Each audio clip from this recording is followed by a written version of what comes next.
everyone, and in today's video I'm going to show you guys how to make this bad boy right here, which is actually a neon sign. And yes, this is K-pop related. This is from, I think this heart is from the BTS Love Yourself album. I'm not 100% sure, but I just really loved how the heart looked and the outline and stuff of it, and I wanted to turn it into a neon sign. So that is what this video is going to show you how to do. You can do this with just about anything. It's very simple and very inexpensive. So let me just show you guys everything that you need. So here's everything you're going to need. A canvas of some sort, kind of choose your own size. I have a 14 by 14 that I got from Hobby Lobby. You're going to need some L wire. Again, I got this off of Amazon. It's like $8. You're gonna need, well, this part is optional, the stretch magic, but this stuff works great as far as tying things down. The hot glue as well, and you're gonna need some scissors or something pointy for later on in the video. So you don't really need a whole lot.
Okay, so here is how the finished piece looks. I added some flowers on to deflect away from the vinyl. I guess I should talk about the vinyl base that I put down beforehand. It was heat transfer vinyl, and I don't know, I just tried it on canvas to see if it would work, and it kind of did, but the iron did leave some kind of marks. Like, here, let me get closer.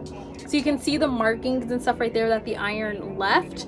And so I just kind of added some flowers there to take away from that. I don't know, or it makes it more noticeable. But anyways, yeah, so I just use that vinyl as a guide. You can like use a pencil or marker, whatever you want. You don't have to, but for me, I just figured that would work better, and I just thought it would look nice. I don't know, I just wanted to try something, and it worked. It's all glued down. It all looks nice. I cut a hole right here. A really big hole, probably shouldn't have cut it that big, but I cut a hole right here so that we could get the rest of the wire in the battery pack through it, so that on the back side you can just wrap your wire, your leftover wire, and your battery pack, and it can just sit like this on here when you hang it onto the wall.